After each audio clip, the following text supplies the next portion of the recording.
Ça va faire maintenant 10 ans que je suis dans le textile et que tous les matins je me lève, je fais le même trajet et franchement je m'en lasse toujours pas. Puis une fois que je passe la porte, tout change. Le temps passe trop vite, surtout quand t'es passionné par tes métiers et que tu travailles avec des gens que t'aimes. Forcément c'est beaucoup plus facile et c'est beaucoup plus passionnant.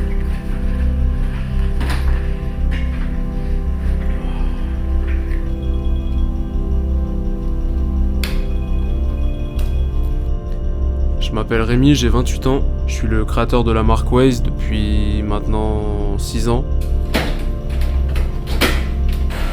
On le fait pour soi, on le fait aussi pour les gens qui nous entourent, pour transmettre sa passion, son amour, son envie, sa motivation. Ça reste un don de soi en vrai que je partage avec ma famille et mon équipe au quotidien.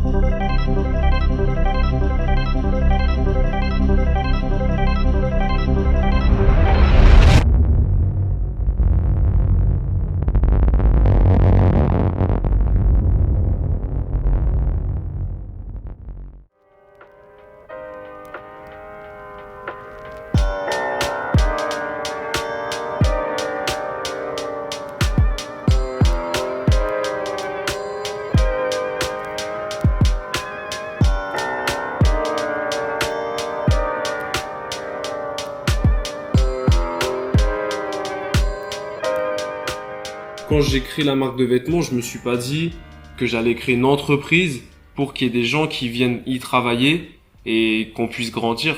En fait, quand tu crées ton entreprise, il y a plein de choses qui viennent forcément te prendre plus de temps que prévu, ce qui fait que j'ai beaucoup moins le temps de créer qu'avant, parce qu'avant, en vrai, t'es au freestyle, tu calcules pas ça, tu lances ça, tu fais ta marque de vêtements, tu calcules pas tout ce qui va être autour.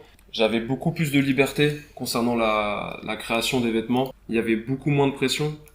Mais maintenant, le fait qu'il y ait une communauté, qu'il y ait beaucoup d'acheteurs, ça met un peu plus de pression sur les collections. Quoi qu'il arrive, quand tu es chef d'entreprise, ton objectif numéro 1, c'est aussi d'apporter du chiffre d'affaires à ton entreprise. Sinon, elle peut pas vivre, elle peut pas se construire. Et tu peux pas apporter aussi de l'investissement qui fait que tu vas pouvoir investir sur d'autres choses. Là, tu vois, je suis en train de faire de la créa et je sais que dans la journée, je vais devoir partir sur de la comptabilité. Il faut aussi que je puisse sortir les commandes de clients, ce qui fait que je vais pas me mettre sur ma tâche principale qui est la création de vêtements. En vrai, t'acceptes de le faire tout en sachant que c'est aussi des obligations par rapport à mon statut qui est chef d'entreprise. T'as toujours ce souci financier qui fait que tu peux le faire toi-même alors qu'une personne pourrait aussi te le faire en soi, mais te coûterait plus d'argent. Donc après, c'est une casquette que tu prends, qui est pas forcément sur quoi t'aurais pensé te mettre au départ, mais en vrai, t'acceptes de le faire parce que c'est ton métier et tu dois faire avancer ta boîte, et tout simplement aussi parce que t'as pas le choix.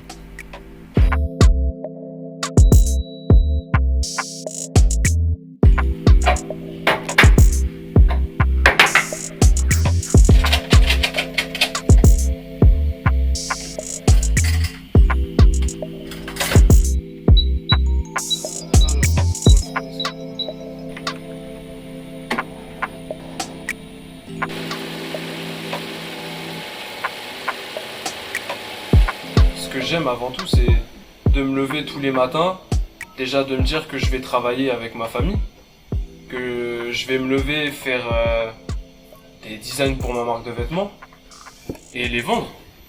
Enfin, je sais pas, honnêtement, je pense qu'il y a pire aujourd'hui. Je pense que j'aurais pu très bien me lever tous les matins à telle heure, faire quelque chose pour une personne avec qui j'aurais pas tellement et même forcément d'affection, et rentrer chez moi à 18h et rien faire de plus. Je pense que ça procure aussi une part de satisfaction. D'une, être satisfait de son propre travail et de pouvoir porter et de mettre en avant ses produits, et surtout aussi que les autres puissent porter ça. Et c'est ça qui donne envie de créer justement et de pouvoir faire d'autres collections. Nous, on les valide, les produits actuellement.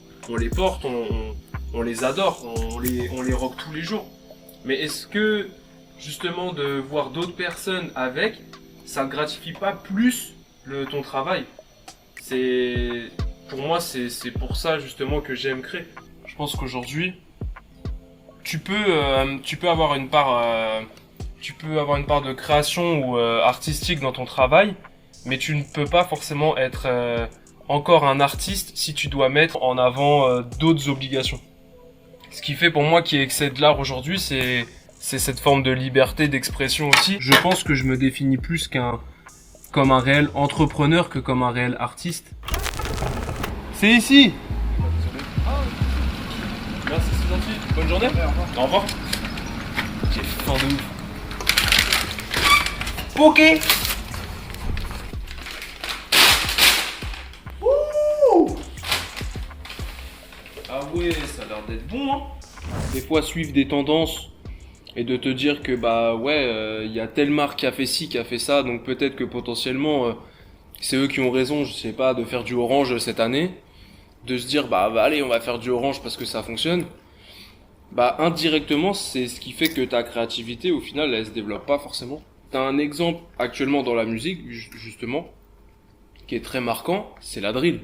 En France, t'as des personnes du coup qui ont voulu s'adapter à ça, à cette tendance de la drill. Donc ok, vu que c'est tout nouveau en France, ça fonctionne sur certains artistes, mais maintenant le fait qu'il y ait beaucoup trop d'artistes, c'est devenu presque banal et trop mainstream au final. C'est en prenant des risques que je vais pouvoir voir jusqu'où en fait je peux aller. Il y avait des collections avant, c'était un peu compliqué, je faisais plus en fonction de ce qu'on me demandait de faire que de ce que j'aurais porté moi initialement. C'est fou quand même. Alors que de base, c'est ma marque de vêtements, quoi. Le projet Ways Limited Studio, de base, c'était un projet pour pouvoir me libérer un peu plus, surtout niveau créativité. J'avais besoin d'extérioriser ça, et c'était un peu le seul moyen que j'avais trouvé pour le faire, c'était de créer un deuxième compte Instagram et de pouvoir mettre des projets un peu plus travaillés artistiquement, je dirais, un peu plus libérés. Au final, j'ai voulu créer Ways Limited Studio pour essayer de dissocier Ways à Ways propre à ma personne. Et en fait, je suis en train de me rendre compte que je suis en train de le faire indirectement sur Ways et je vais peut-être pas avoir besoin de Ways Limited Studio. En fait, c'est fou parce que avec le Ways Limited Studio, j'étais en train d'accepter le fait que Ways limite m'appartenait plus. Enfin, c'est-à-dire que j'étais prêt à un peu sacrifier quelque chose. Et au final, je suis en train de me rendre compte que bah, je préfère le faire tout simplement avec le nom Ways et pas d'autres trucs. Et là, je commence en fait à revenir un peu aux origines en faisant d'abord ce qui me plaît. Je vais peut-être avoir d'autres acheteurs au final. Mais au moins, ils vont cerner la marque Ways et ils vont se dire c'est leur style, c'est ce qu'ils font et c'est ce qui fait que j'aime bien. Ways. Donc on profite plus de nos vêtements, on les adore et on les aime plus, on les savoure plus. Et même dans les prochains drops qui arrivent, il n'y a aucun vêtement qu'on ne pourrait pas porter en fait. Faut pas oublier que le plus important dans ces métiers-là, dans ces domaines-là, où il y a une part de création et surtout de don de soi et de sa vision, c'est surtout aussi de faire ça avec amour. Et bah effectivement, j'ai peut-être mis un peu de temps à le comprendre, mais aujourd'hui, je suis sûr que j'aime ce que je fais et on le fera toujours avec amour quoi qu'il arrive.